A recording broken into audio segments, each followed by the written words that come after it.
She was 7 months pregnant, standing barefoot in a $40 million penthouse, staring at a photo of her husband with another woman on his arm. At the gala, he told her she was too fat to attend. He called her a liability. He erased her name from every account, every property, every public record of their life together. He brought his socialite mistress to every event for 9 months while his pregnant wife decorated the nursery alone. And when she finally fought back, he hired the most ruthless divorce attorney in Chicago, fabricated a psychiatric evaluation from a doctor she had never met, and filed for sole custody of her unborn child. He froze her bank accounts. She had $212 to her name. He had $4 billion. But here is what a billionaire with $4 billion did not count on. His wife was not just a wife. She was a former investigative journalist, the same woman who once took down a corrupt politician by following the money. And she was about to follow his. What she uncovered in his locked filing cabinet would expose $38 million in hidden assets, destroy his career, end his mistress, and disbar his attorney. But first, she had to survive, because the night everything collapsed, she went into premature labor while his lawyers tried to force their way into the delivery room. This is the story of a woman who was told she was nothing and proved she was everything.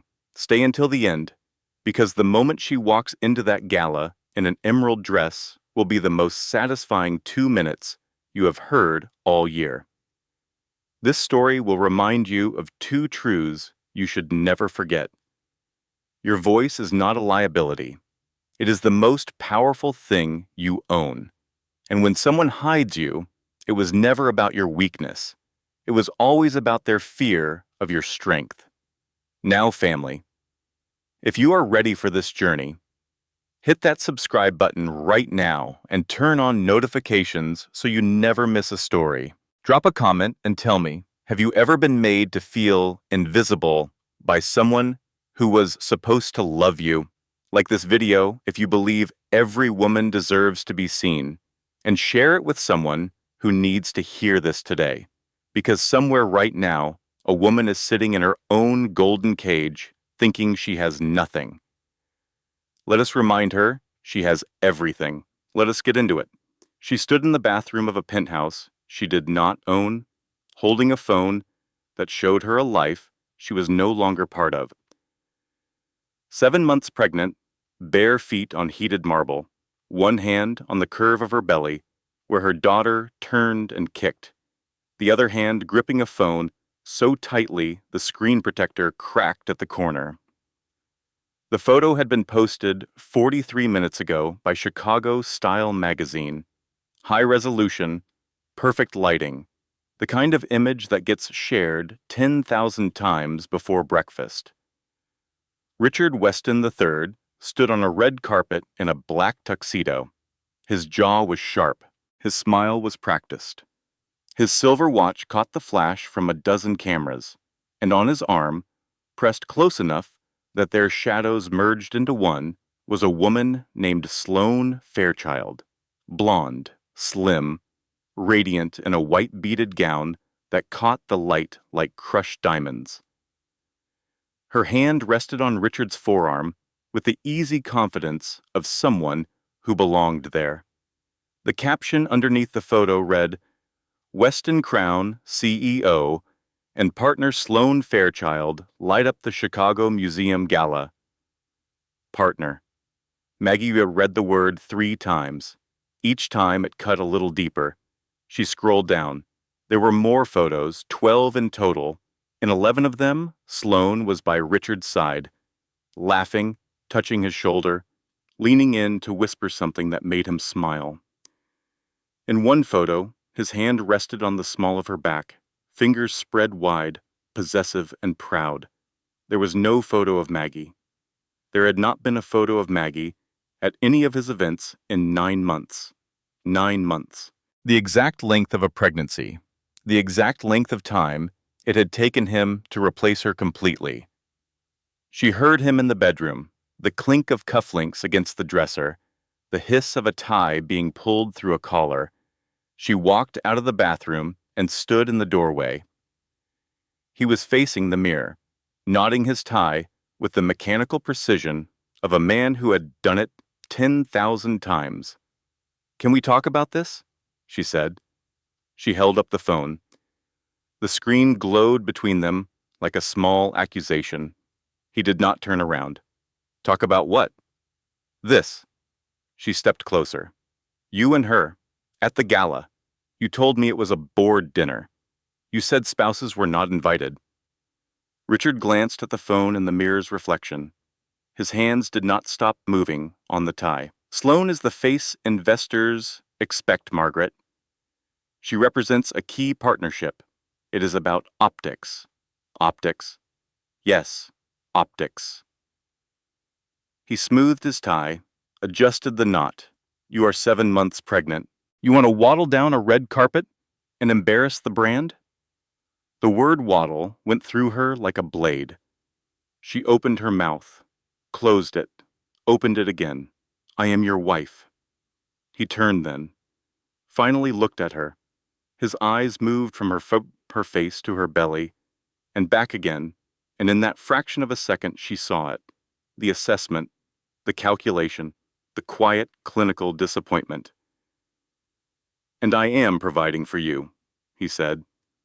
"For the baby, for all of this."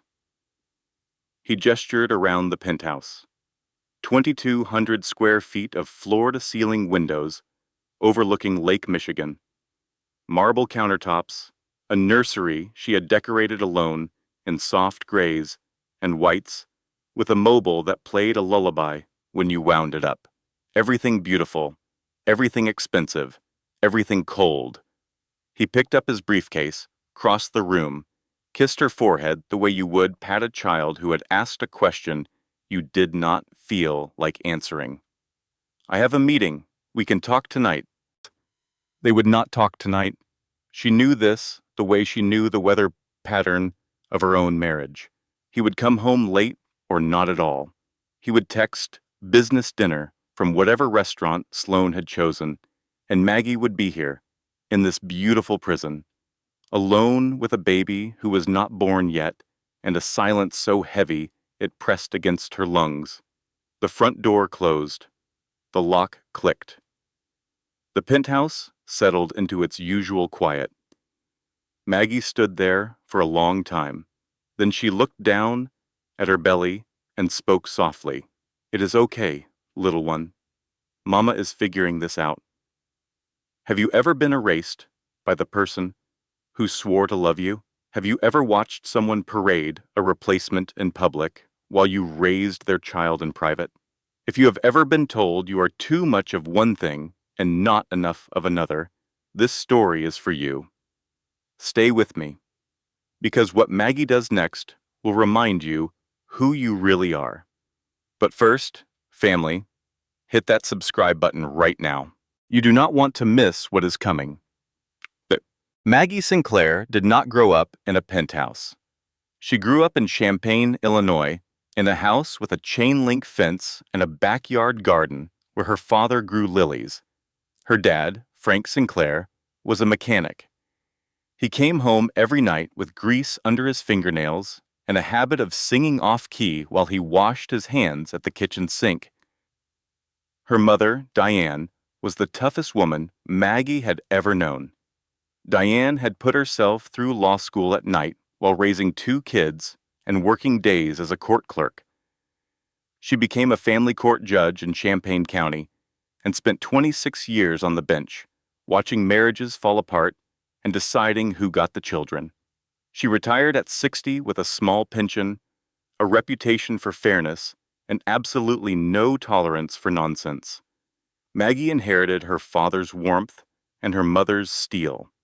She was the first person in her family to attend Northwestern University. Full scholarship. She graduated with honors, joined the Chicago Tribune as a Metro reporter, and within 3 years broke a story that took down a corrupt alderman named Gerald Graves, who had been funneling city contracts to his brother-in-law's construction company. Maggie followed the money. She knocked on doors that did not want to be opened. She sat in courtrooms and parking lots and diners with nervous sources who whispered things they were afraid to say out loud. The story ran as a 5-part series. Graves resigned. His brother-in-law was indicted. Maggie won a regional press award at 27. She was sharp, fearless, going places. Then she met Richard Weston III. It happened at a charity fundraiser at the Drake Hotel. Maggie was covering the event for the Tribune. Richard had bought a table for $50,000. She noticed him the way you notice a weather system moving in. He was tall, dark-haired, precise in every movement. People parted when he walked through the room, not because he demanded it, but because his presence seemed to rearrange the air. After the speeches, he found her at the bar. "You are the reporter who took down Alderman Graves." She looked up from her notebook. "Guilty." That took guts. He signaled the bartender. "Let me buy you a drink." She should have said no. She knew it even then, somewhere in the back of her mind where her mother's voice lived. He was polished in a way that felt foreign to her. The suit was not just expensive, it was the kind of expensive that did not need to announce itself. The watch on his wrist cost more than her car. People moved around him like he had his own gravitational field. But he was charming, not in the flashy way of men who know they are charming, in the quiet way of men who make you feel like you are the only person in the room worth talking to. He asked her questions about her work. He listened. He remembered details. When she told him about the alderman story, his eyes sharpened with genuine interest. "You followed the money," he said. "Most reporters follow the scandal. You followed the money. That is rare." She felt something warm spread through her chest. Recognition from a man whose world was built entirely on money. They exchanged numbers. He called the next day. The courtship was fast and consuming. 6 months of private dinners at restaurants where the menus had no prices. Weekend trips to Lake Geneva. Flowers delivered to the newsroom every Monday. Not roses, lilies. She had mentioned once, casually, that her father grew them. Richard remembered. She fell in love the way smart women sometimes do. Not because she was naive, but because she wanted to believe that a man who listened that carefully must also care that deeply. And then she got pregnant.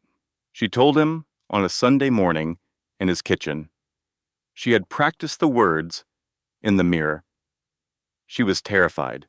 His face went blank for exactly 3 seconds. She counted them. 1, 2, 3. Then he set down his coffee cup and said, "We will handle this." She thought he meant together. He meant strategically. Within a week, his mother called. Maggie had never spoken to Catherine Weston before. Catherine's voice was pleasant but cold, like a letter from a law firm printed on expensive stationery. "The Weston family does not have illegitimate children, Margaret. Richard will propose. You will accept. The wedding will be small and tasteful. Welcome to the family." There was no warmth in it, no congratulations, no questions about how Maggie felt or what she wanted. It was a transaction, a problem being managed. The proposal came 2 weeks later, public, in front of 200 colleagues at a Weston Crown Company retreat. A 6-carat diamond ring in a velvet box. Richard down on one knee, cameras flashing. She said yes because she was pregnant and in love and standing in front of 200 strangers, and what else could she say? The wedding was 3 months later, small and tasteful as Catherine had prescribed. His family attended, but barely spoke to her. His cousin's wife looked at Maggie's dress and said, "How sweet," in a tone that meant, "How cheap." Her parents came. Her father wore a rented suit and kept tugging at the collar. Her mother sat through the ceremony with the face she used on the bench when she had already made her ruling and was waiting for the lawyers to catch up. After the wedding, Richard suggested she leave the Tribune. You do not need to work anymore, Margaret. Focus on us. Focus on the baby. She was exhausted and nauseous and still in love. She agreed, but the cage closed fast. Her byline disappeared. Her contacts at the paper dried up. Her name was removed from the joint checking account. For simplicity, Richard's financial advisor said. Just one signatory. Standard practice. She was not on the penthouse lease. It was held by a Weston Crown corporate entity. She did not own the car she drove. It was a company vehicle. She had no income, no credit history in her married name, no professional identity. In 6 months, Margaret Sinclair, award-winning investigative journalist, became Margaret Weston, a name that appeared on exactly nothing. She was completely dependent on a man who had married her because his mother told him to. And she was 7 months pregnant. The day after she saw the Gala photos, Maggie did something she had not done in over a year. She investigated. It started small. She was sitting in the living room while the penthouse hummed its expensive silence around her, and she opened Richard's shared calendar on the family tablet. He had given her access months ago, a gesture that seemed generous at the time, but now she understood was simply careless. He never expected her to check. She checked. 3 nights in the previous week were marked board dinner. She pulled up the Weston Crown corporate website and found the board meeting schedule. The board had met once that week, on Tuesday. The other 2 board dinners were on Thursday and Saturday. She checked the credit card statements next. Richard's personal card was linked to an app she could still access because he had never thought to remove her. 2 charges at the Peninsula Hotel, Thursday night and Saturday night, $1,200 each. On nights he told her he was in New York. He was not in New York. He was 11 miles away in a hotel suite with Sloane. Maggie felt something cold and precise settle over her. Not rage, not sadness, something older, something she had built in newsrooms over 5 years of chasing stories. The instinct to document, the discipline to gather evidence before reacting. She opened a new email account on her laptop, magsinclair.backup@gmail. She screenshotted the calendar entries, the credit card charges, the timestamps. She forwarded everything to the backup account. She went to Richard's closet, found the navy blazer he had worn last Tuesday. In the inside pocket, she found a second phone, a prepaid, the kind you buy at a gas station. She did not open it. She photographed it in the pocket, noted the date and time, and put it back exactly as she had found it. Evidence documentation. Habit from her reporting days. You never disturb the scene. You record it. She searched Sloane Fairchild's social media next. The profile was public. Instagram. Hundreds of posts. Glamorous shots on yachts, rooftops, first-class airplane cabins, and scattered through the curated perfection. Like Easter eggs for anyone paying attention, were photos with Richard, a dinner at a restaurant she recognized, the roof deck at Soho House, a ski lift in Aspen with 2 sets of poles planted in the snow, all dated over the past 9 months. 9 months. The word kept circling back. He had been replacing her for the entire pregnancy. From the moment the baby became real, she became invisible. She sat in the dark nursery, the room she had decorated alone because Richard said he was too busy. The crib she had assembled using a YouTube tutorial because he was at a conference. The tiny clothes she had washed and folded and placed in drawers with sachets of lavender. Something cracked inside her chest. The kind of crack that is not dramatic. It is quiet, like a foundation shifting, like the first hairline fracture in a wall that will eventually come down, but she did not fall apart. Not yet. She opened her laptop and typed a note to herself. 3 sentences.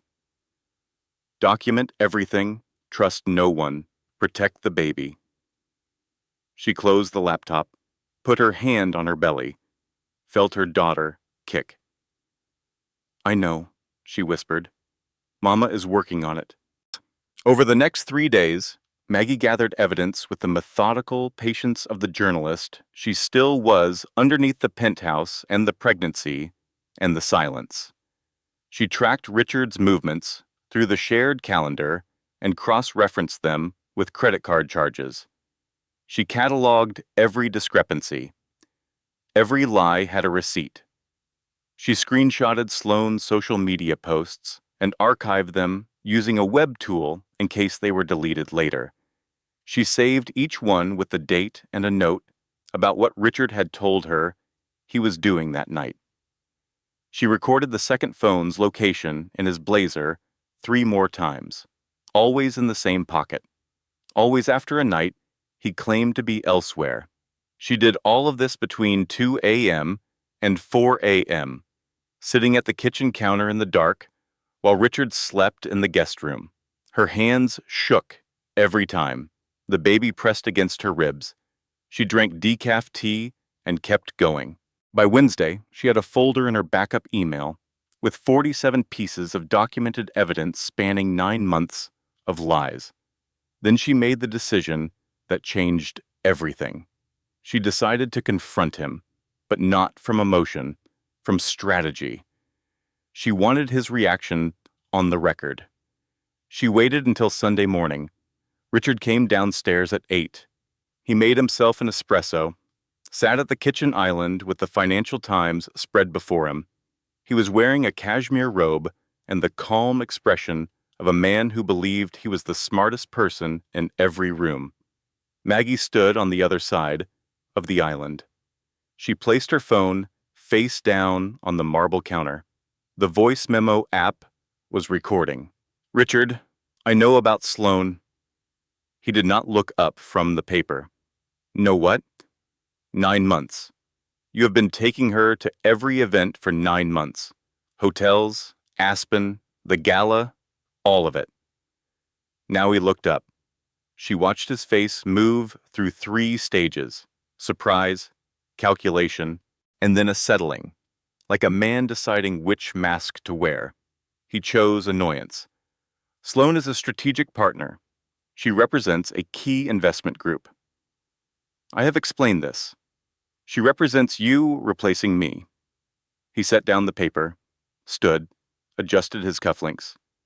The gesture was slow and deliberate, the way a man straightens his armor before a battle. You want the truth, Margaret? Fine. His voice was even, almost bored. You do not fit. You never did. You are a small-town girl who got lucky, and now you are 7 months pregnant and you look it. Sloane is polished. She went to Wellesley. She knows how to work a room. She knows how to talk to investors without bringing up her father's auto shop. The words landed one by one, like stones dropped into water. She is an asset, he said. He looked at her belly. And you are a liability. The word hung in the air between them. Liability. She gripped the edge of the counter. The marble was cold under her fingers. I am your wife, she said. I am carrying your child. And I am paying for all of it. So maybe instead of interrogating me, you should be thanking me for giving you a life you could never afford on a reporter's salary. He picked up his paper, walked to his office, closed the door. Maggie stood alone in the kitchen. The espresso machine hissed softly. Sunlight came through the windows in long golden bars that fell across the floor like the bars of a cell. She picked up her phone, stopped the recording, saved it, forwarded it to her backup email. Then she sat on the kitchen floor. The tile was cold through her leggings. She pulled her knees up as far as her belly would allow, and she cried. She cried for 10 minutes. She counted. She gave herself that. 10 minutes of grief for the man she thought she married. 10 minutes for the love she thought was real. 10 minutes for the future she had imagined and would never have. Then she wiped her face with the back of her hand, stood up, braced herself against the counter. She picked up her phone and called her mother. It rang twice. Hello? Mom? Her voice cracked on the word. She steadied it. I need help. Diane Sinclair's voice shifted instantly. Not softer, sharper. The voice she used on the bench when testimony did not add up. Tell me everything. Maggie told her everything. Diane Sinclair drove up from Champaign the next morning, 3 hours on Interstate 57, in a 12-year-old Honda Civic with a cracked windshield and a bumper sticker that read "Retired Judge, Still Judging." She parked in the underground garage of Richard's building, took the elevator to the 42nd floor, and walked into the penthouse with the expression of a woman conducting an inspection. She stood in the foyer, looked at the chandelier, the marble floors, the art on the walls that Maggie could not name because Richard's decorator had chosen it. Pretty prison, Diane said. They sat at the kitchen table. Maggie laid out everything: the printed screenshots, the calendar discrepancies, the credit card charges, the photos of the second phone, the voice recording. She organized them chronologically, the way she would have organized evidence for a story. Diane listened without interrupting. She picked up each piece of evidence, studied it, set it down. When Maggie finished, Diane was quiet for 30 seconds. Then she spoke. You have done good work. Your instincts are intact. But you need a lawyer before you take another step. I know. Not just any lawyer. You need someone who understands high-asset divorces, someone who is not afraid of Weston money. Do you know anyone? Diane folded her hands on the table. I know a lot of people, Margaret, but most of them would take one look at the Weston name and run. There is one person who might not. He is young. He works at a legal aid nonprofit that handles cases exactly like this. His name is Marcus Webb. Legal aid? Against a billionaire? Marcus Webb graduated top of his class at University of Chicago Law. He had offers from every white shoe firm in the city. He turned them all down because he watched his mother lose everything in a divorce from a man who hid assets in 6 different states. He takes these cases because it is personal for him. Diane pulled out her phone. I will call him today. Marcus Webb came to Diane's hotel room that evening. Not the penthouse. Too risky. If Richard's people saw an unfamiliar man meeting with Maggie, it would trigger alarms. Marcus was 34, tall, lean. He wore a gray suit that was clean but not expensive, and carried a leather bag that was scuffed at the corners. He shook Maggie's hand with a grip that was firm but not performative. Thank you for seeing me, Maggie said. Thank you for documenting everything. Most people in your situation do not have the training to do what you did. He sat at the small desk in the hotel room and spread out Maggie's evidence. He went through each piece slowly. Occasionally, he made a sound, a soft a sharp intake of breath. When he reached the credit card statements, his eyes narrowed. These charges do not match his public schedule. But look at these transfers. He pointed to a series of withdrawals. These are going somewhere specific. Do you see this entity name? Fairchild Consulting Group. Maggie's stomach dropped. Fairchild. That is Sloane's last name. Marcus looked at her. His expression had changed. It was no longer sympathetic. It was sharp, focused. The look of a man who has found what he was looking for. He is not just cheating on you, Maggie. He is funneling marital assets through his mistress's company. If I am right, and I believe I am, he has been systematically moving money out of reachable accounts and into shell entities designed to disappear in a divorce proceeding. He leaned back. This is not just infidelity. This is financial fraud. The room was quiet. Maggie could hear the traffic on the street below, a siren somewhere far away. "What do we do?" she asked. "First, we need documentation. The credit card charges point us in the right direction, but we need corporate records, SEC filings, property transfers, anything with his signature that links him directly to these entities." He paused, looked at her carefully. "Is there any chance you could access his home office?" Maggie thought about the filing cabinet behind Richard's desk, the one with the combination lock. She had seen him open it once. He used their wedding date. Of course he did.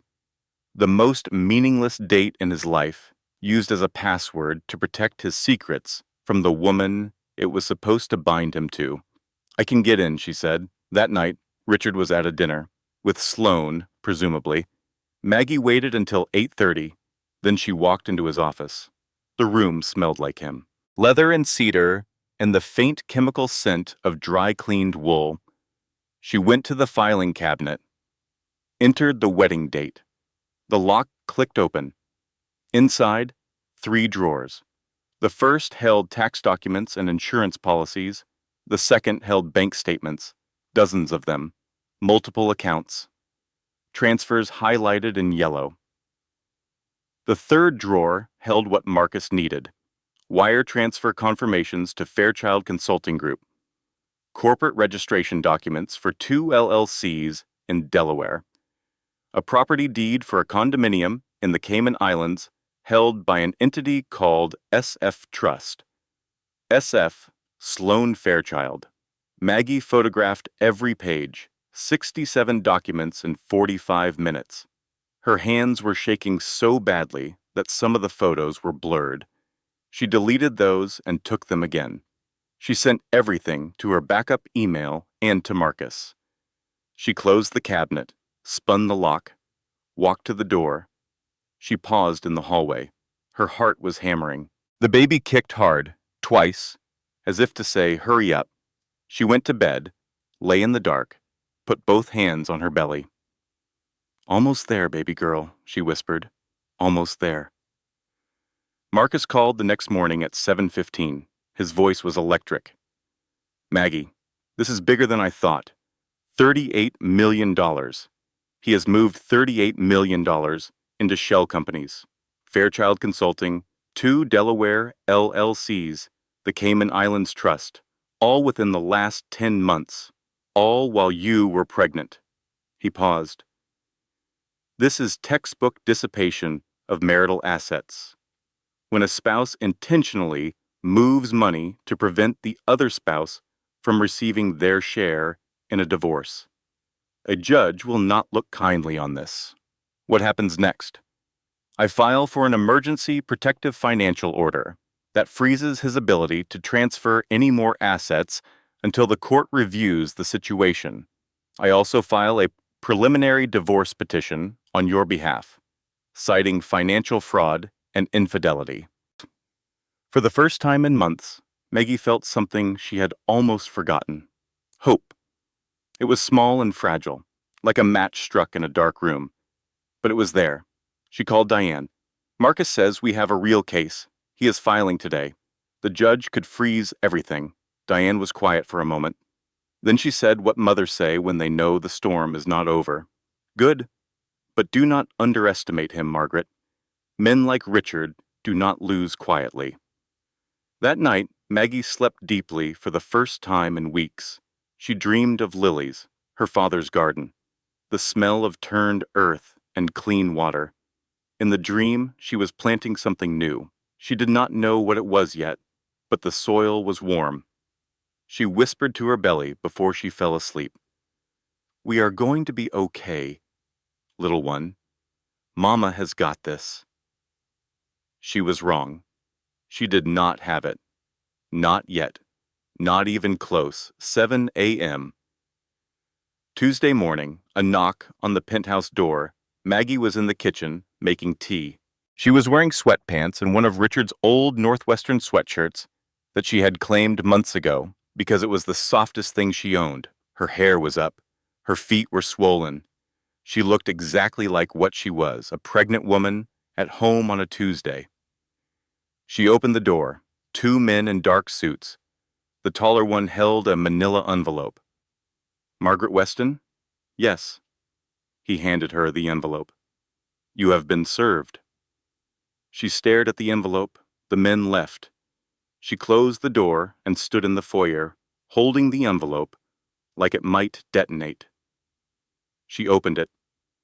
The first page was a legal filing. Weston versus Weston, filed by Alan Kirsch of Kirsch, Bradley, and Associates on behalf of Richard Weston III. She knew the name Alan Kirsch. Everyone in Chicago legal circles knew Alan Kirsch. He was called the Eraser because spouses who faced him walked away with nothing. He had represented three of the wealthiest men in Illinois in their divorces. His record was perfect. His methods were legendary. And his moral compass, according to anyone who had ever faced him in court, had been surgically removed at birth. Maggie read the filing. Each sentence hit harder than the last. The petition claimed that Margaret Sinclair Weston was suffering from severe prenatal anxiety disorder with paranoid ideation and delusional thinking. Attached was a sworn psychiatric evaluation signed by a Dr. Paul Leonard, licensed psychiatrist, who stated that he had conducted a comprehensive in-person assessment of the patient and concluded that she presented a potential risk to herself and her unborn child. Maggie had never met a Dr. Paul Leonard. She had never been to a psychiatric evaluation. She had never been diagnosed with any mental health condition in her life. The evaluation was fabricated, entirely invented, a fiction dressed in medical language and stamped with a doctor's signature. But the filing treated it as fact. And based on this fabricated evaluation, the petition requested three things. 1. Emergency sole custody of the unborn child to be enacted immediately upon birth. 2. Dismissal of Marcus Webb's financial freeze on the grounds that the evidence was obtained through unlawful intrusion into private corporate files, making it inadmissible and potentially criminal. 3. A restraining order limiting Maggie's access to Weston Crown properties, accounts, and personnel. Maggie's hands were shaking so badly the pages rattled. She called Marcus. He answered on the first ring. He had already seen it. His voice was grim. He was ready for us, Maggie. He has been planning this for months, maybe longer. Kirsch does not file reactively. He files preemptively. He was waiting for you to make a move so he could make a bigger one. The psychiatric evaluation is fake. I have never met that doctor. I know, and we will challenge it. But right now, on paper, you have been evaluated by a licensed psychiatrist who says you are a danger to your child. That gives a judge grounds to act, even temporarily. Temporarily is all they need. If I give birth while that order is active, I know. Marcus's voice was tight. We have to move fast. She hung up, sat on the couch, read the filing again, and again. Each time the words became sharper, more real, more monstrous. Then the phone rang. Richard. His voice was calm, almost amused. The voice of a man watching a chess piece fall exactly where he planned.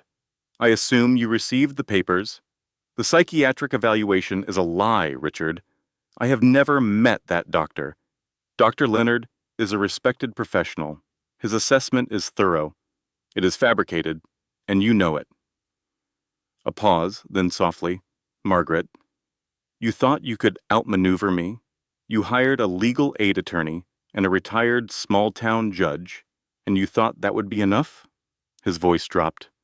Kirsch has 14 witnesses ready to testify that you are unfit. Your building concierge, your dry cleaner, people you have never even noticed. He has been preparing this for 6 months. 6 months. He had been building a case against her for 6 months. 6 months, while she was decorating the nursery, while she was folding tiny clothes. while she was whispering to her belly that everything was going to be fine. "You have nothing, Margaret, and you are about to have even less." He hung up. The first blow landed an hour later. Maggie checked the joint bank account online. The balance had been $212 that morning. It was still $212. But now the account was frozen. A notice on the screen read, "Account activity suspended per legal hold." Richard's financial team had locked the accounts. She could not access a single dollar. She had $212 in cash in her wallet. That was everything she had in the world. The second blow came at 3 in the afternoon. A courier arrived with another legal notice. Kirsch had filed to have Maggie removed from the penthouse within 30 days. The argument was elegant in its cruelty. The penthouse was not marital property.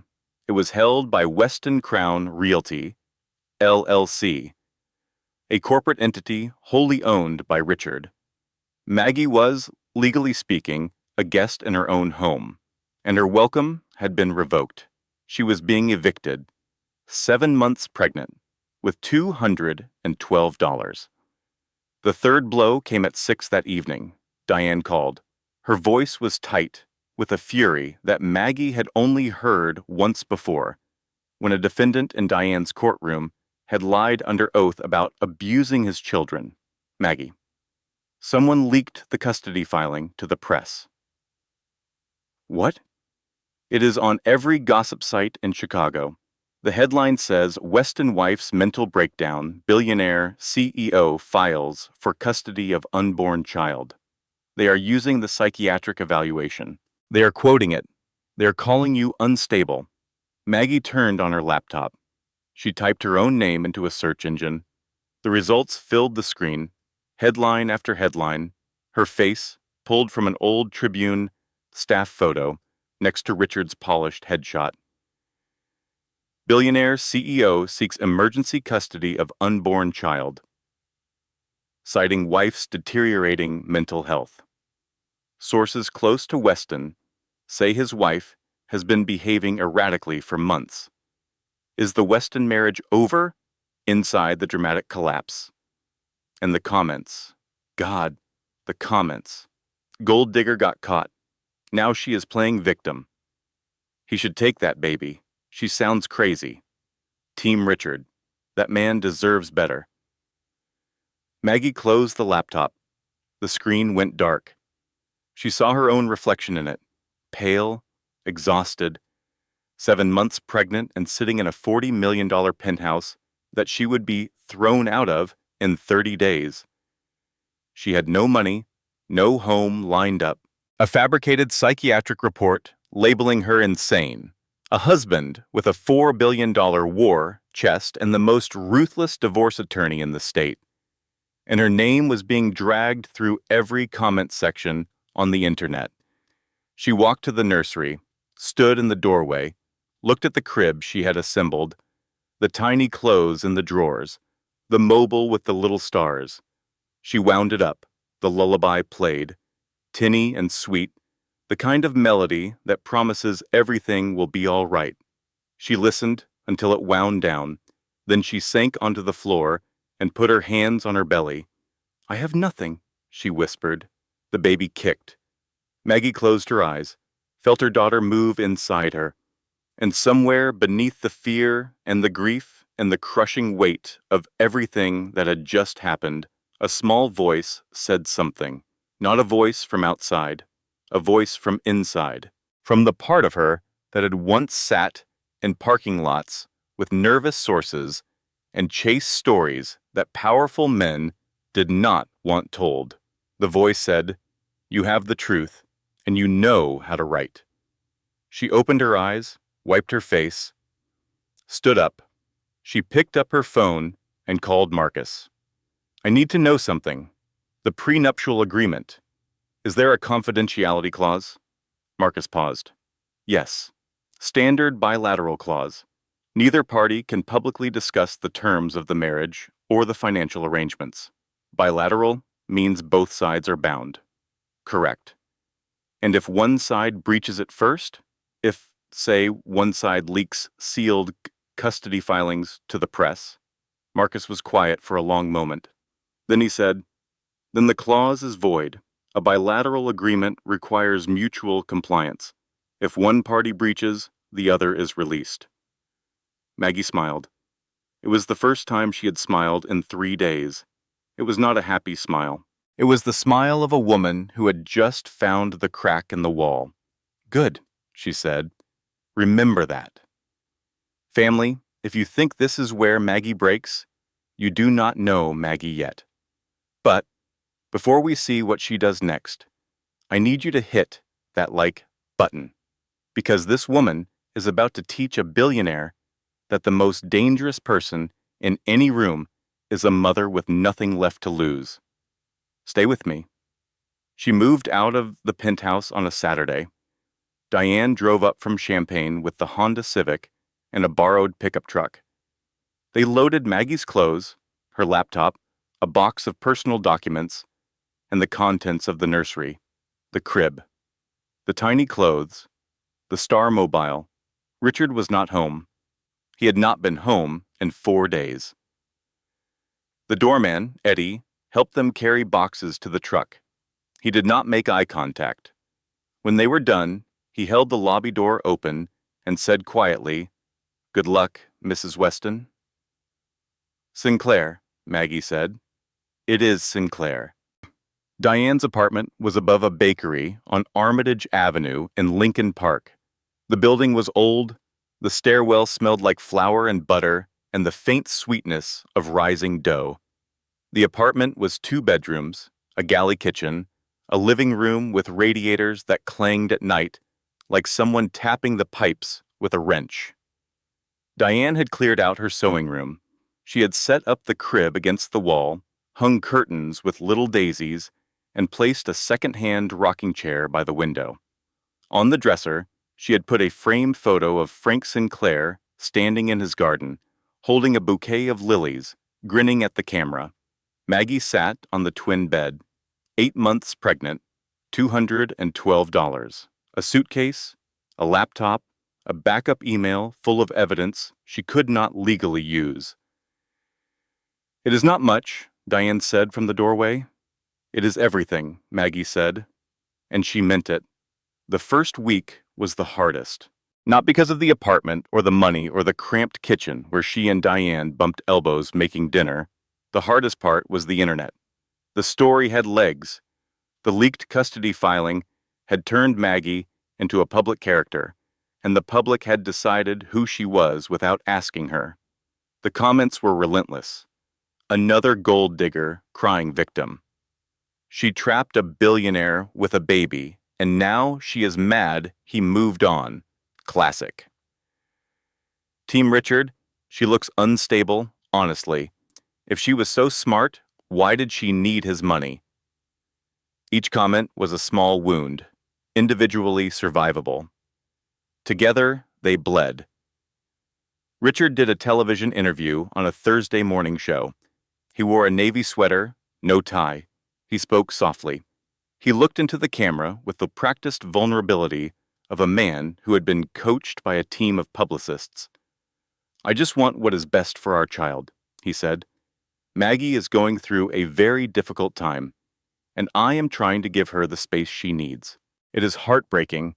I love my family, and I will do whatever it takes to protect our baby." The host nodded sympathetically. The audience at home reached for their tissues. That same night, Sloane Fairchild was photographed leaving Richard's penthouse at 11 p.m. High heels. Short dress. A smile for the camera that said, "I belong here now." The tabloids ran both images side by side. The concerned father, the glamorous new woman. The narrative assembled itself like a machine. Maggie's former colleagues at the Tribune would not return her calls. She texted 3 of them. One responded, "Sorry, Mags. Weston's lawyers sent a letter to the paper. Nobody here is allowed to talk to you. I am sorry." She was cut off. From her career, from her contacts, from her money, from her reputation. from every support system she had ever built, and the baby was due in 6 weeks. It was a Tuesday at 2 in the morning when Diane found her. Maggie was standing in the kitchen eating cereal out of the box because she could not sleep, and the baby was pressing on her bladder, and her back ached, and she was scrolling through her phone, reading comment after comment from strangers who hated her for reasons they had invented. Diane came out of her bedroom in a bathrobe. She looked at her daughter, said nothing for a moment. Then she took the cereal box from Maggie's hand, poured herself a handful, and stood beside her in the kitchen, eating it. They stood there together, two women in a small apartment at 2 a.m., eating dry cereal and saying nothing. Then Diane spoke. When I was on the bench, I saw men like Richard every single week. Men who use money like a weapon and courtrooms like a battlefield. They spend more on lawyers in a month than their wives earned in a year, and they win. Often. They win because the system is built for them and because their wives are too tired and too broke and too scared to keep fighting. She set down the cereal box. They win when you stop fighting. So, she turned to her daughter. Are you done? Maggie looked at the counter-théâtre, at her hands, at the crumbs on the linoleum floor. No. Good. Because I spent all day on the phone, and I have 3 things to tell you. She sat down at the kitchen table. Maggie sat across from her. The kitchen light buzzed faintly overhead. Thing 1. Marcus found something. That psychiatrist, Dr. Leonard, who wrote the evaluation claiming you are mentally unfit. Marcus ran his credentials. Leonard's medical license was suspended in 2019 by the Illinois Department of Financial and Professional Regulation for falsifying patient records in a malpractice case. He is not legally permitted to conduct psychiatric evaluations. The entire report is fraudulent. Maggie's breath caught. Can Marcus prove Kirsch knew? Not yet. But he can file a motion to have the evaluation thrown out. A suspended doctor cannot submit a valid assessment.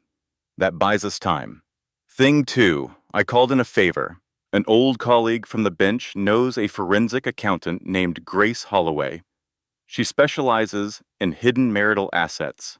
She traces money that has been moved through shell companies, offshore accounts, corporate structures designed to disappear in a divorce. She works on contingency. She gets paid when you get paid. And she agreed? Diane allowed herself a small smile.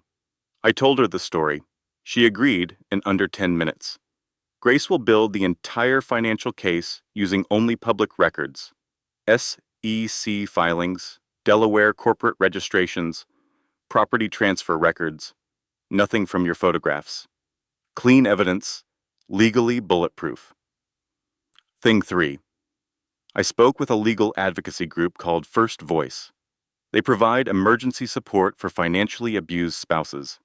They have offered you a small monthly stipend and a counselor. Maggie looked at her mother. This woman who had driven 3 hours in a 12-year-old Honda, who had given up her sewing room, who was standing in a kitchen at 2 a.m., eating dry cereal and laying out a battle plan with the precision of a general. Mom, do not get emotional on me, Margaret. We have work to do. But Diane's eyes were bright, and she reached across the table and squeezed her daughter's hand, hard, the way you hold someone you refuse to let drown. The next morning, Maggie made 2 phone calls that would change everything. The first was to Tom Brennan. Tom had been her editor at the Tribune for 3 years, 55 years old, gray hair that he refused to dye, a desk covered in coffee stains and printed pages because he did not trust screens. He was old school in every way. He checked facts. He protected sources. He believed that journalism was supposed to make powerful people uncomfortable. He also owed Maggie.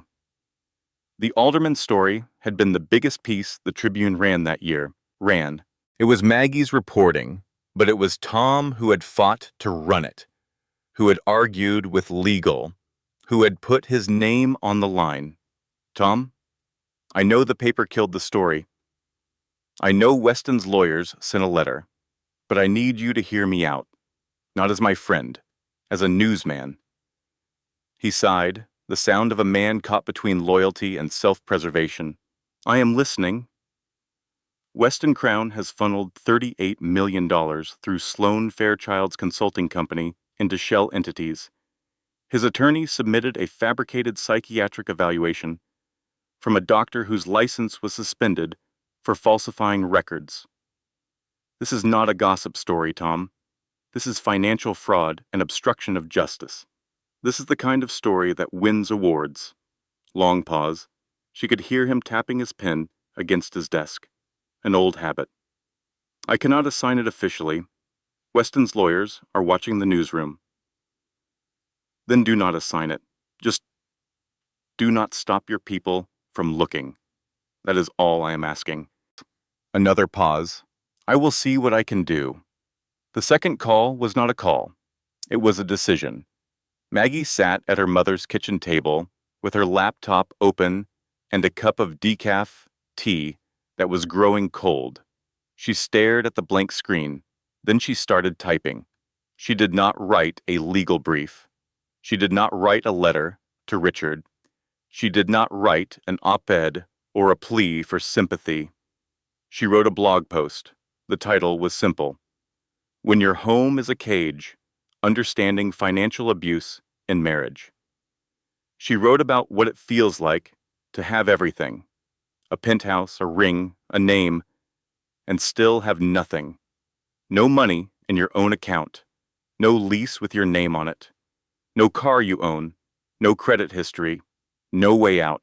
She wrote about how wealthy spouses use corporate structures to hide money, how prenuptial agreements can be designed not to protect both parties, but to trap one, how legal intimidation works, how a man with enough money can hire enough lawyers to make truth irrelevant. She did not use names. She did not identify herself.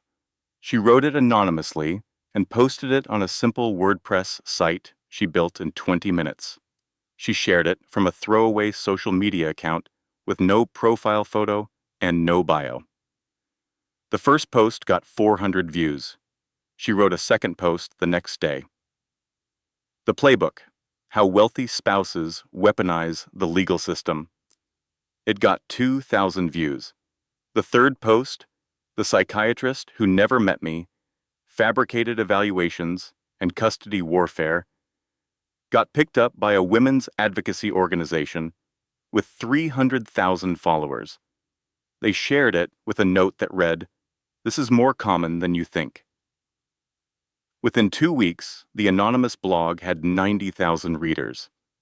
Maggie did not know it yet, but she was building a weapon, one word at a time. Between posts, she returned to the penthouse to collect the rest of her belongings. She had until the end of the month before the eviction was final. Eddie the doorman let her up. In the elevator, he looked at the floor and said something that stopped her heart. "Ms. Weston, I should tell you something." "What is it, Eddie?" "Miss Fairchild. She has been coming here, regular, since before you moved out." The elevator hummed. The numbers climbed. Maggie's hands went cold. "How regular? Twice a week? Sometimes more." He paused. "She has a key." Sloan Fairchild had a key to the penthouse while Maggie was living there, while Maggie was sleeping 20 feet away, while Maggie was growing a baby in a room down the hall. Maggie walked through the apartment with new eyes. She went to the guest bathroom, the one Richard had claimed as his own. In the vanity drawer, she found a pair of pearl earrings. On the hook behind the door, a silk robe in a size 4. In the cabinet under the sink, a Wellesley travel mug with a lipstick stain on the rim. She photographed everything, sent it to the backup email. Then she stood in the bathroom and looked at herself in the mirror. She looked exhausted. 8 months pregnant. Dark circles under her eyes. Hair pulled back in a messy knot. No makeup, No emerald gown, no performance. But her eyes were clear, and her hands were steady. In the elevator going down, the baby kicked hard. Twice, sick. I know, Maggie whispered. Mama is angry too. 2 days later, Tom Brennan called. His voice was low. The voice of a man who was saying something he did not want to say on a phone that might not be private. I heard something you need to know. Richard's PR firm is shopping for negative quotes about you. They are offering $10,000 to anyone who will go on record saying you are unstable, manipulative, or a bad mother. $10,000. Former colleagues, neighbors, the barista at the coffee shop you went to, anyone. They want ammunition. Has anyone taken it? Not yet, but money talks, Maggie, especially when people are scared of the man offering it. She hung up and stared at the wall of her mother's apartment. Outside, a siren wailed and faded. The bakery below was closing for the night. She could smell bread, simple, honest, real. This man had $4 billion, and he was spending it to destroy the mother of his child. She put her hand on her belly, felt Lily turn. He does not know who he is dealing with, baby girl. He really does not. And then, for a brief and beautiful moment, the tide turned. It started with Marcus. He filed a motion to challenge the psychiatric evaluation. The hearing was on a Wednesday morning in Cook County Family Court. Marcus presented his evidence methodically. Dr. Paul Leonard's medical license had been suspended in 2019 for falsifying patient records in a malpractice case. The suspension was public record. Leonard was not legally permitted to conduct psychiatric evaluations or submit them to any court or institution. The judge, a woman named Patricia Hernandez, reviewed the documentation. Her expression tightened with each page. When she finished, she removed her reading glasses and looked directly at Richard's attorney. Counsel, are you telling me that your client submitted a psychiatric evaluation authored by a physician whose license has been suspended for 4 years? Richard's attorney, not Kirsch himself, but a junior associate sent to handle what was supposed to be a routine motion, turned visibly pale. Your Honor, my client relied on Dr. Leonard's representations regarding his credentials. Stop. Judge Hernandez held up her hand. A suspended physician cannot submit a valid psychiatric evaluation. This court will not consider fabricated evidence. The evaluation is stricken from the record. Furthermore, I am ordering a full review of Dr. Leonard's involvement in this matter and referring the circumstances to the Cook County State's Attorney for investigation. She looked down at the filing. The emergency custody motion based on this evaluation is vacated. Custody remains with the mother pending further proceedings. Maggie, sitting beside Marcus, exhaled so hard she felt her ribs crack. The baby kicked. Marcus squeezed her arm under the table. Outside the courtroom, Marcus allowed himself a grin. One down. How many more to go? More than I would like. But this was the big one. Without the psych eval, they do not have grounds for emergency custody. That same week, Grace Holloway, the forensic accountant, struck gold. Grace was a meticulous woman in her 40s who wore her hair in a tight bun and spoke in numbers the way other people spoke in words. She had been tracing Richard's money through public records for 3 weeks. SEC filings, Delaware Division of Corporations registrations, Cook County property transfer records. IRS disclosed foreign financial accounts.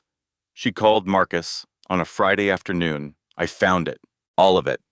$38 million through Fairchild Consulting Group. 2 Delaware LLCs, a property in Georgetown registered to SF Trust. It is the same trail your client photographed, but I built it entirely from public filings. Every dollar is traceable. Every transfer has a paper trail. Marcus filed an updated motion for a financial freeze with the new evidence attached. This time, the evidence was legally untouchable, and then the call came that nobody expected. Maggie was eating dinner at Diane's table. Spaghetti with jarred sauce. Simple, warm. The phone rang, an unknown number with a Lake Forest area code. Maggie answered. Margaret. The voice was crisp, controlled, familiar. This is Catherine. Catherine Weston, Richard's mother, the woman who had called to inform Maggie that the Weston family does not have illegitimate children. The woman who had prescribed the wedding like a medication. Catherine, I need to understand something. Is it true that Richard has been moving family assets through that woman's company? Maggie hesitated. Diane was watching from across the table. Maggie put the phone on speaker. Yes, she said. Into offshore accounts. Yes. Silence. Long enough that Maggie checked to see if the call had dropped. Then Catherine spoke. That money includes distributions from the Weston Family Trust. My father-in-law established that trust in 1962. It is the foundation of everything this family has. If those assets are compromised by a federal investigation, every member of this family is exposed. My grandchildren's inheritance, my own accounts, all of it. This was not compassion. Maggie understood that. Catherine did not care about Maggie's pain. She cared about the Weston dynasty.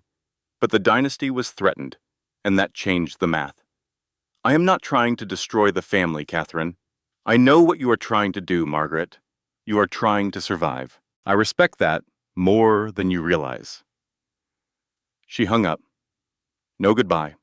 No warmth. Just the click of old money calculating its next move. 2 days later, Marcus received an anonymous package at his office. No return address.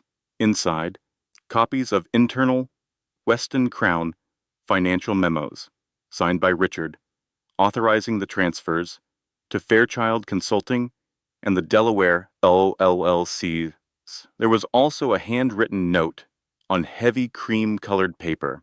The paper stock was embossed with the Weston family crest. The note said simply, "For the record." Catherine had chosen a side, quietly, surgically, the way old money always does. Maggie lay in bed that night at her mother's apartment, 8.5 months, pregnant. The radiator clanged. The bakery below had closed hours ago, but the smell of bread still drifted up through the floorboards. The blog was growing. The legal case was strengthening. The custody threat was gone. Grace had the financial evidence. Catherine had provided the internal documents. Marcus was building something solid. For the first time in months, Maggie allowed herself to believe. I am going to make it, she whispered to the ceiling. She fell asleep with her hands on her belly, feeling Lily kick in slow, steady rhythms, like a heartbeat, like a promise. She should not have believed it. Because the next morning, everything she had built began to collapse. The call came at 7 a.m. Marcus. His voice was wrong, flat, in a way that meant he was controlling something beneath it. They found the blog. Maggie sat up in bed. The room tilted. How? Metadata. A stock photo you used in one of the posts. You had used the same image on your personal Twitter account 3 years ago. Their digital forensics team traced it. That is thin, I know, but Kirsch does not need proof beyond doubt. He needs enough to file a motion, and he has filed. An emergency motion claiming the blog is a coordinated defamation campaign designed to prejudice the court and the public against Richard Weston. Marcus paused. But that is not the worst part. What is the worst part? He is arguing the blog violates the confidentiality clause in your prenuptial agreement. Any public discussion of the marriage, the finances, or Richard's conduct is a breach. He is seeking a gag order and contempt of court charges. contempt of court, fines, possibly jail, for a pregnant woman who wrote anonymously about her own experience. Can he do that? He is Alan Kirsch. He can do whatever a judge allows. And right now, on paper, you signed an agreement that says you will not publicly discuss your marriage. By that afternoon, the second blow landed. Maggie turned on the television and saw her own face on the screen. A tabloid had published a piece titled, "The Secret Blog, Weston Wife's Vendetta, Campaign Exposed." The article identified Maggie as the anonymous blogger. It quoted selectively from her posts, stripping the context and leaving only the anger. It framed the blog as evidence of obsession and instability.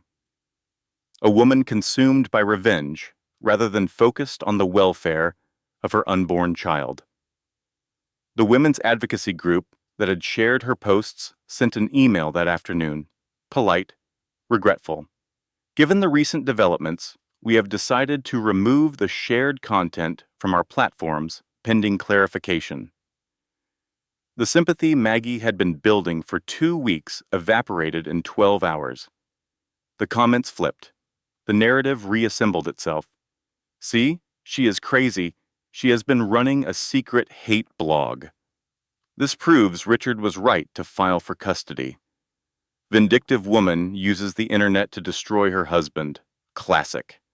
Then the third blow. Tom Brennan called. His voice was heavy, the voice of a man delivering a eulogy. The Tribune killed the investigation. Tom? Bishan? Weston's lawyers sent a $50 million defamation threat. Legal pulled the plug this morning. I fought it, Maggie. I argued for 2 hours. I told them this was the biggest financial fraud story in the city. They did not care. They care about liability. He paused. I am sorry. I tried. She hung up. Set the phone on the table. Sat perfectly still.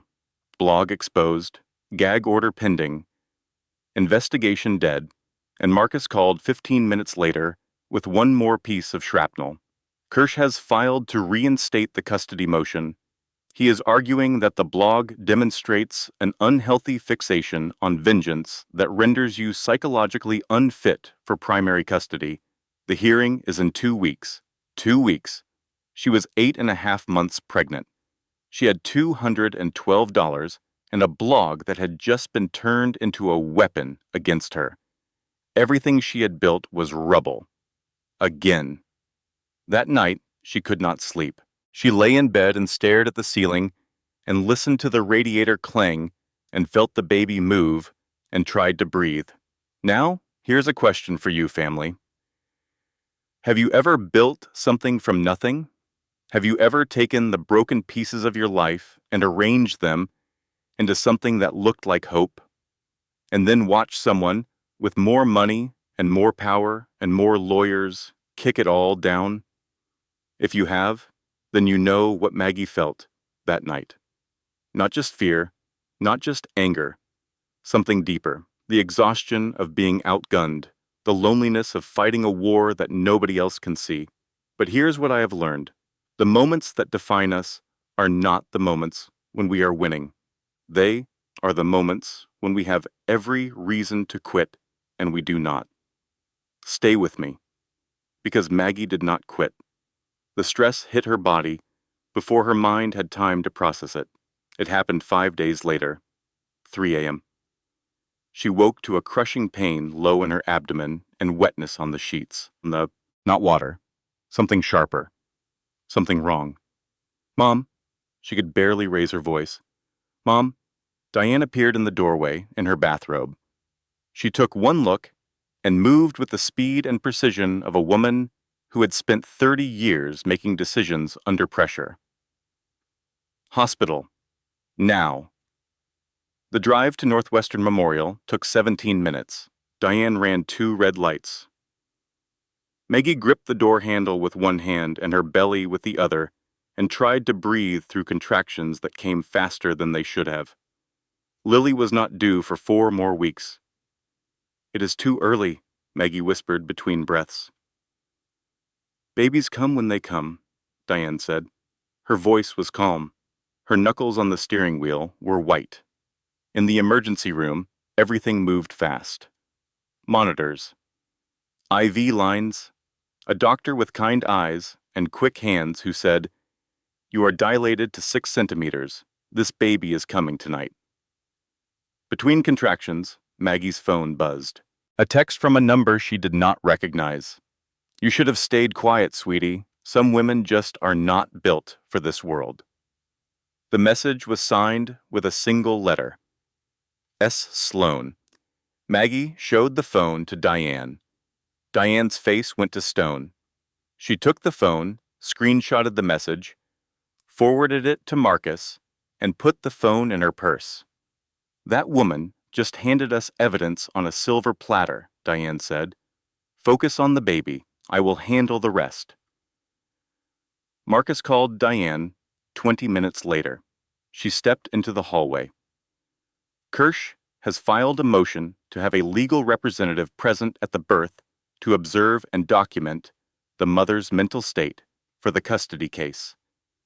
Diane's voice dropped to a register that her former courtroom bailiff would have recognized as the sound just before someone's day got very, very bad. "He wants to put a lawyer in the delivery room." The filing cites concerns about the mother's psychological fitness. Listen to me very carefully. My daughter is in active labor. She is bringing a child into this world. And if Alan Kirsch sends anyone through that door, I will have them arrested for trespassing and file a complaint with every licensing board in the state of Illinois. Do you understand me? Yes, ma'am. The hospital's legal department refused Kirsch's request on the grounds of patient rights and HIPAA regulations. Diane stood outside the delivery room door for the next 3 hours like a sentinel. At 3:47 in the morning, Maggie delivered a baby girl, 5 pounds, 14 ounces, early but healthy. She screamed when she entered the world, loud, furious, alive, a sound that echoed off the hospital walls like a declaration. The nurse placed the baby on Maggie's chest, skin to skin, the warm weight of a brand new life pressed against her heart. Maggie looked down at her daughter. Tubes in her own arm, sweat cooling on her face, tears falling from her eyes onto the baby's pink skin.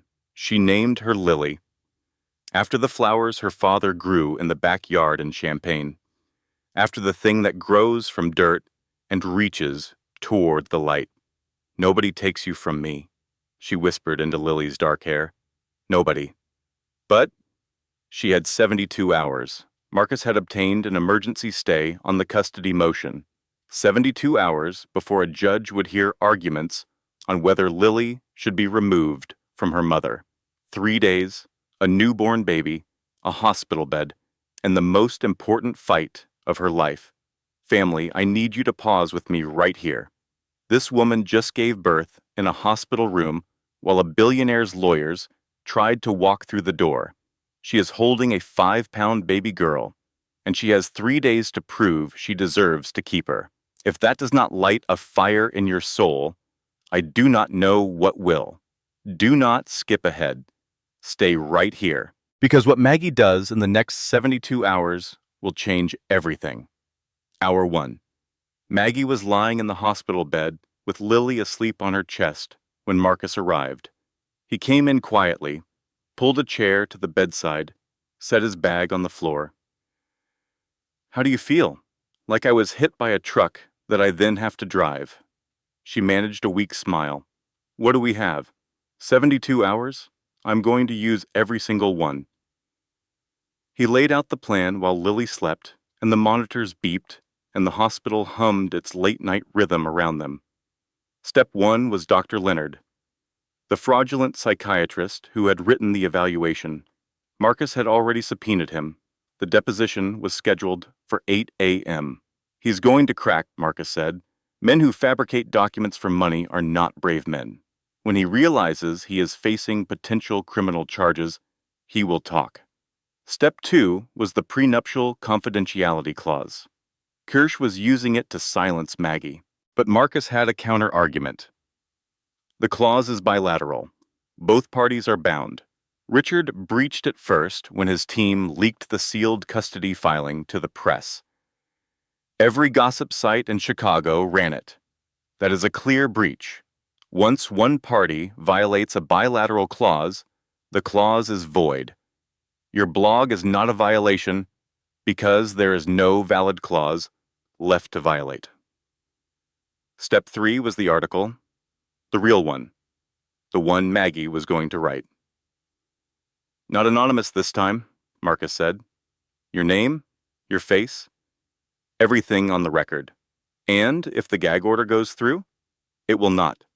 I am arguing the confidentiality breach tomorrow morning. If I win, you are free to publish. He stood, looked at Lily. Something softened in his face. She is beautiful. She is a fighter, Maggie said. She came early because she was ready. Marcus smiled, like her mother. He left at midnight. Maggie lay awake. Lily breathed against her chest, tiny and warm and impossibly real. 3 days, baby girl, she whispered. Give Mama 3 days. Hour 8. Dr. Paul Leonard sat across from Marcus in a conference room at the legal aid offices. Leonard was 57 years old, thin, with the nervous energy of a man who had not slept well in weeks. His lawyer, a court-appointed public defender, sat beside him, looking like she wished she were anywhere else. Marcus placed a folder on the table, opened it. Dr. Leonard, your medical license was suspended in 2019 for falsifying patient records. Is that correct? Leonard glanced at his lawyer. She nodded. Yes. And despite that suspension, you signed a psychiatric evaluation of Margaret Sinclair Weston, dated 3 months ago, describing a comprehensive in-person assessment. An assessment that never took place, because you never met Mrs. Weston. Is that correct? Leonard's lawyer leaned forward. My client reserves the right. Your client can reserve whatever he likes, Marcus said calmly. But the Illinois State Bar is investigating Alan Kirsch for submitting this evaluation. The Cook County State's Attorney has been referred this matter by Judge Hernandez, and the medical board is considering permanent revocation of your license. He leaned back. Or, you can tell me the truth, right now, on the record, and we can discuss what cooperation looks like. Leonard stared at the table. His hands were clasped together so tightly, his knuckles were white. Then he broke. Kirsch's office contacted me in March. They said they needed a psychiatric evaluation for a custody case. They said the patient had a history of anxiety and erratic behavior. They provided notes, detailed notes. You never met the patient? No. You wrote the evaluation based on notes provided by the opposing counsel? Yes. How much were you paid? A long pause. $40,000. Marcus let the silence sit. Then he slid a document across the table. Sign this. Every word you just said, in writing. Notarized. Leonard signed. His hand was shaking. Hour 16. Marcus stood before Judge Hernandez again, this time for the gag order hearing. He presented his argument in 6 minutes. The prenuptial confidentiality clause was bilateral. Richard Weston's legal team had leaked sealed custody filings to the press. Multiple publications had reported details from those filings, including the substance of the fabricated psychiatric evaluation. This constituted a clear and documented breach by Mr. Weston. Once one party breaches a bilateral confidentiality agreement, the agreement is void as a matter of law. Mrs. Weston cannot be held in contempt for violating a clause that was already destroyed by her husband's own actions. Judge Hernandez reviewed the evidence, the published articles, the timestamps, the specific details that could only have come from the sealed filing. She ruled from the bench. The gag order request is denied. The confidentiality clause has been rendered void by the respondent's own breach. Mrs. Weston is free to speak. Marcus texted Maggie from the courthouse steps. 2 words. You are free. Hour 24. Maggie sat up in her hospital bed.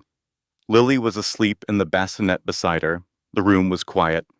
The hallway lights had dimmed. She opened her laptop, propped it on a pillow, placed her hands on the keyboard, and she wrote the story of her life. She titled it, The Price of Silence, How My Billionaire Husband Tried to Erase Me.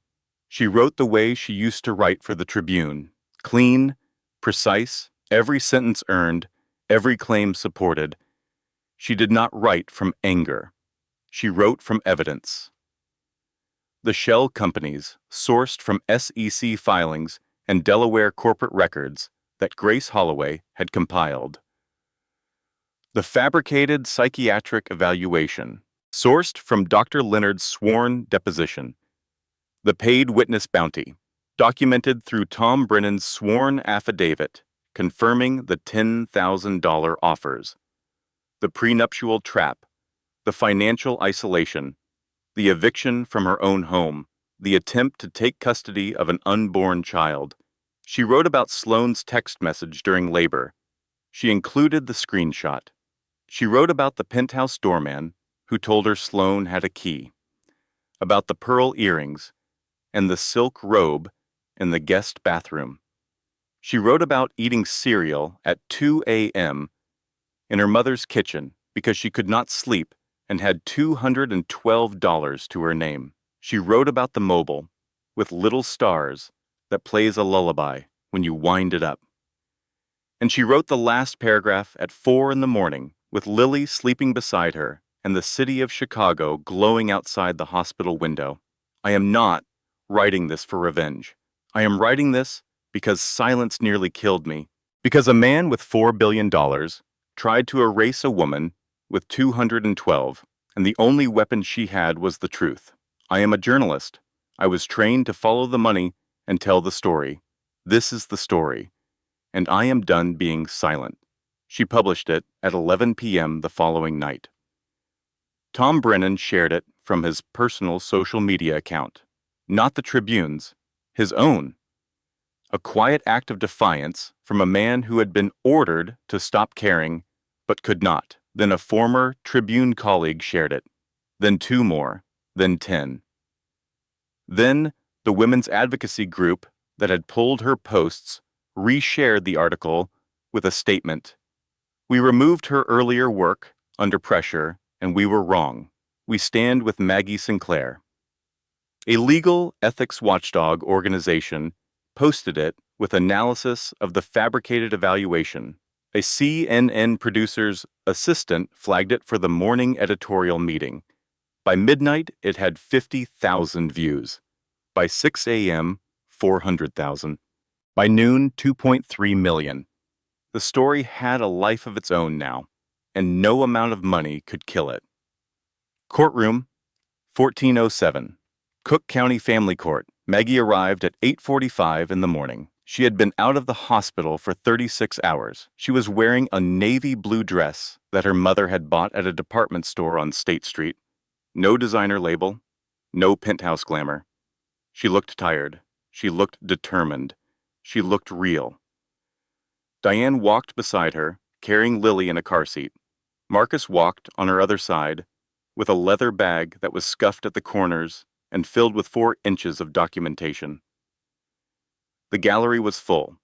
Press in the back rows, legal observers, representatives from 2 women's advocacy organizations, a sketch artist from the Tribune, because cameras were not allowed inside. Richard sat across the aisle with his new attorney. Kirsch had been removed from the case 3 days ago, suspended by the Illinois State Bar, pending a full disciplinary hearing for submitting fabricated evidence. Richard's new lawyer was competent but visibly nervous. He had inherited a case that was already on fire. Richard was wearing a $10,000 suit. He sat perfectly still. His jaw was tight. His eyes were empty. He looked like a man who was beginning to understand and that the narrative had slipped out of his hands and was never coming back. And in the gallery, third row, right side, Catherine Weston. She was sitting behind Maggie's table, not next to Maggie, not smiling, just present. She wore a charcoal suit and no expression. She looked at no one. Every reporter in the room noticed. The sketch artist's pencil moved furiously. By the afternoon, the image of Catherine Weston sitting behind her daughter-in-law would be on every news site in Chicago. Richard saw his mother, his face drained of color. He understood what it meant. The dynasty had made its choice, and it had not chosen him. Judge Hernandez entered. The room rose. She sat. They sat. Marcus began. He was methodical, calm. He laid out the case, the way Maggie would have written a story. Lead with the strongest fact. Build with evidence. Close with the undeniable.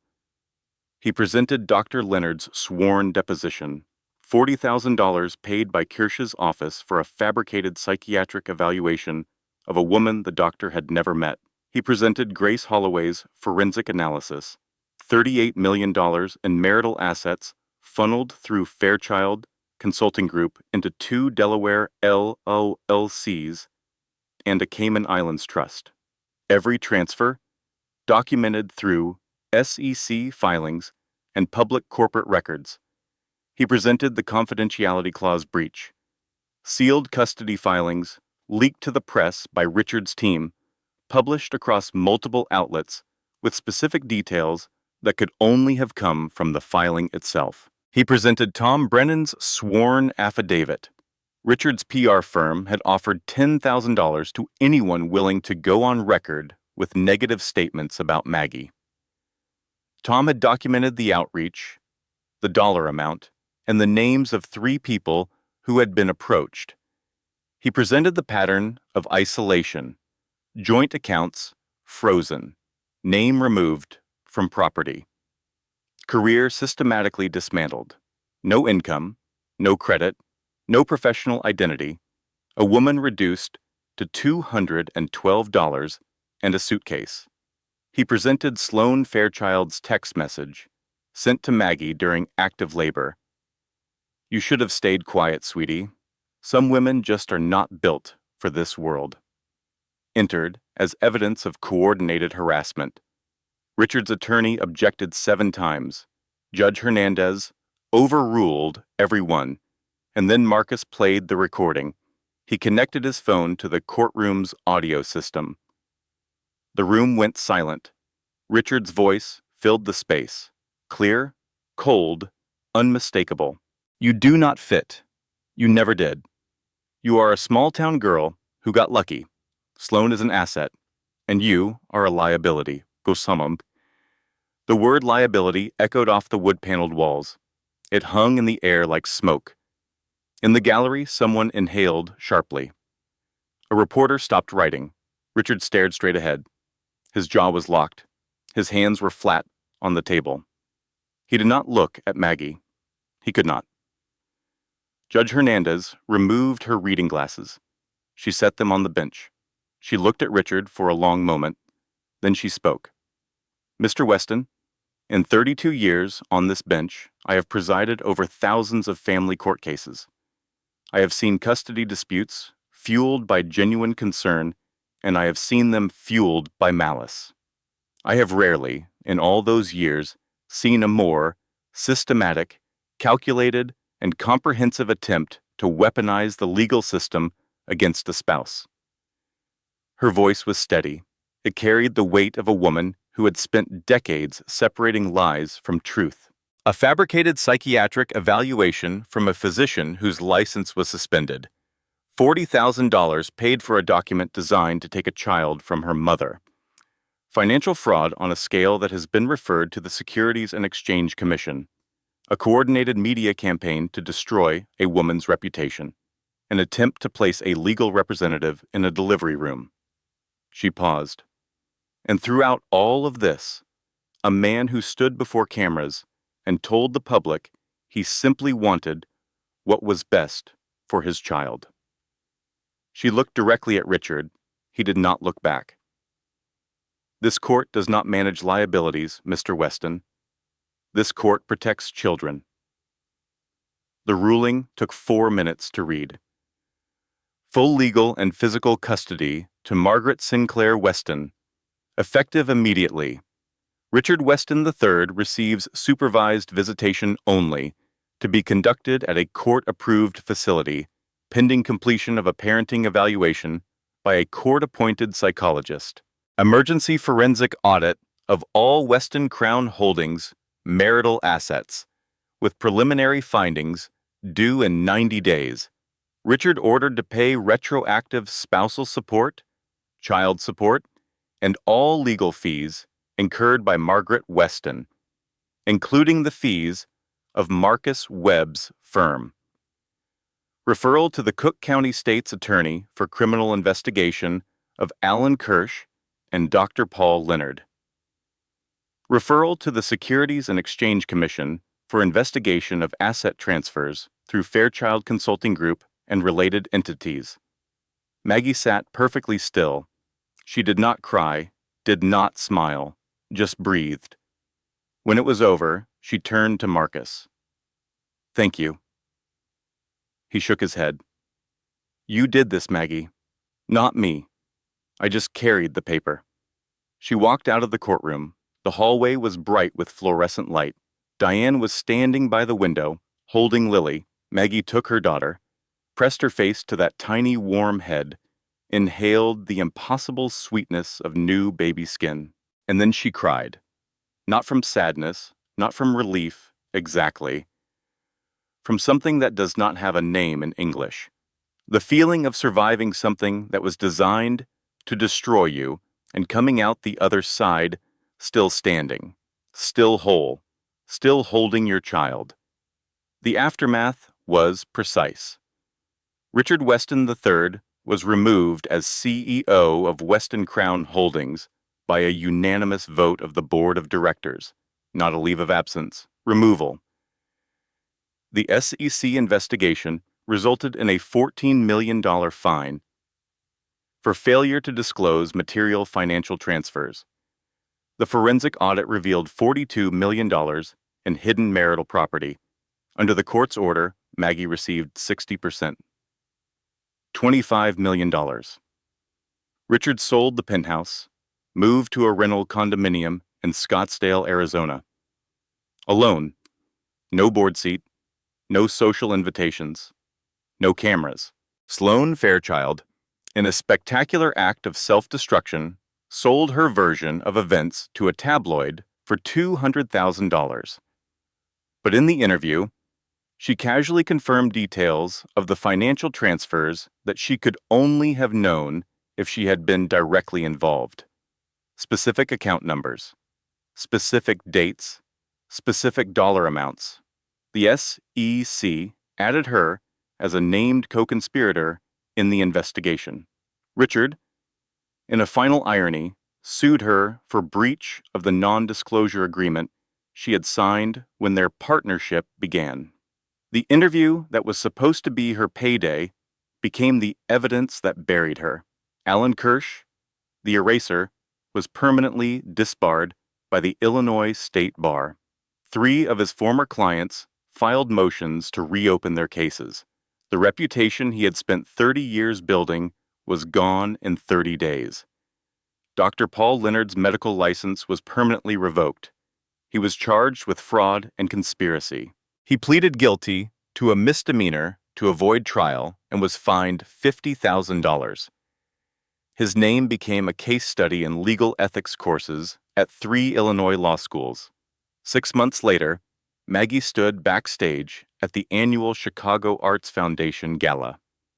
She wore a deep emerald gown, the color of things that grow. Her hair was full and natural, swept to one side. She was alone, not lonely. Alone? There is a difference. The master of ceremonies took the microphone. "Ladies and gentlemen, please welcome the founder of First Voice and advocate for women's empowerment, Maggie Sinclair." She walked onto the stage.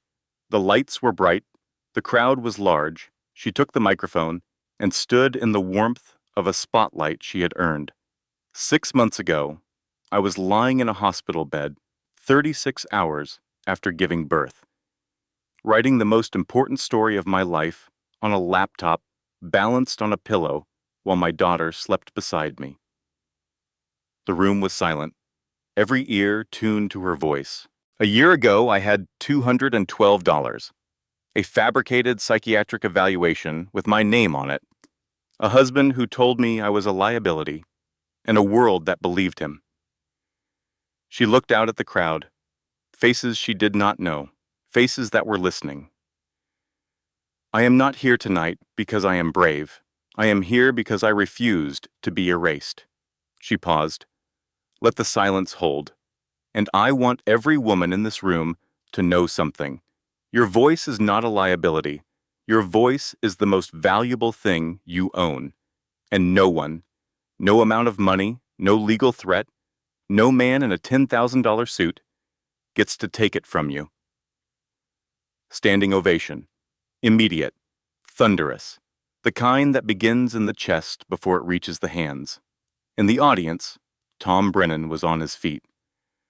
Marcus Webb stood with his arms crossed and a grin he could not suppress. And Diane Sinclair, third row center, was crying quietly and making no effort to stop. Now, family, before we close this story, I want you to stop and breathe with me, because what you just witnessed was not just a woman winning a court case. It was not just a mother keeping her child. It was a woman who had been systematically erased, who had been told she was worthless, who had been stripped of her money and her name and her reputation and her home, standing up in front of a room full of people and saying, I am still here. Here is what I have learned in all my years of watching people rise and fall. Your value is not determined by who sees you. It is determined by whether you see yourself. Richard did not make Maggie invisible because she was not worthy. He made her invisible because her strength threatened the illusion he was trying to sell. And here's the truth that most people will never tell you. When someone hides you, it is not about your inadequacy. It is about their insecurity. Maggie's power did not come from revenge. It did not come from money or lawyers or viral articles. It came from something far simpler and far more devastating. She stopped shrinking. She remembered who she was, and she wrote the truth.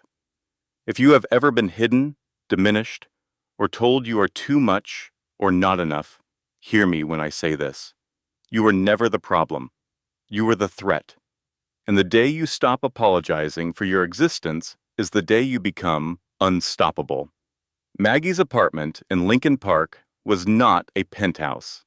It was a 3-bedroom with hardwood floors and big windows that let in the morning light. There were toys on the living room floor and coffee mugs on the counter and a framed photo of Frank Sinclair in his garden on the bookshelf. It was modest. It was warm. It was hers. Lily was 7 months old.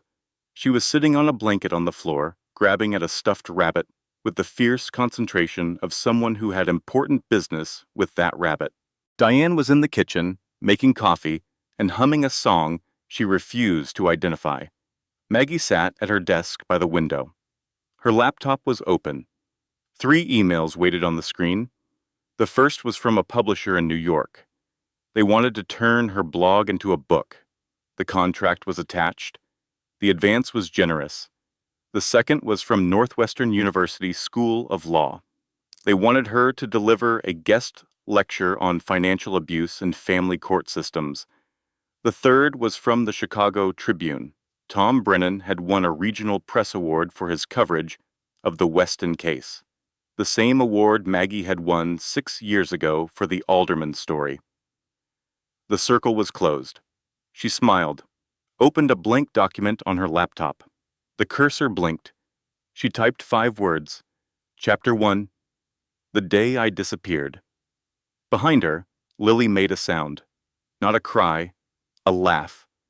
That new, unsteady, bubbling baby laugh that sounds like the most honest thing in the world.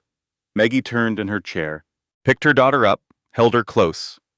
Lily grabbed a fistful of her mother's hair and pulled, which is what 7-month-old babies do when they are happy. Your mama disappeared once, Lily. She kissed her daughter's forehead. But she came back, and nobody is ever going to make us invisible again. She sat back down with Lily on her lap, one hand on the keyboard, one hand on her daughter's back. She started writing. The apartment was quiet. The morning light came through the windows in long golden bars. The coffee maker gurgled. Diane hummed. Lily babbled. And somewhere in the city below, the world kept turning, indifferent and beautiful and full of stories, waiting to be told. Maggie told hers. And it was enough. Family, if this story lit something inside you, if Maggie's fight reminded you of your own, then do not just watch and walk away. Hit that subscribe button and join this family. Like this video if you believe every woman deserves to be seen and heard and valued for exactly who she is. Drop a comment and tell me, what is your emerald dress moment? When did you stop hiding and start fighting? And share this with someone who needs to hear it today, because somebody out there right now is sitting in her own golden cage, thinking she has nothing, and she needs to know she has everything. She just forgot. This has been Billionaire Romance Stories, where every story ends with the courage to begin again. Stay powerful, stay visible, and never ever let anyone tell you that you are a liability. You are the whole story. Keep rising. This content was carefully researched, developed, and manually edited by our team to deliver meaningful stories with valuable life lessons. Every narrative is crafted to entertain, inspire, and empower our audience. We believe that great stories can change lives, and we are committed to bringing you content that matters. Thank you for being part of our community.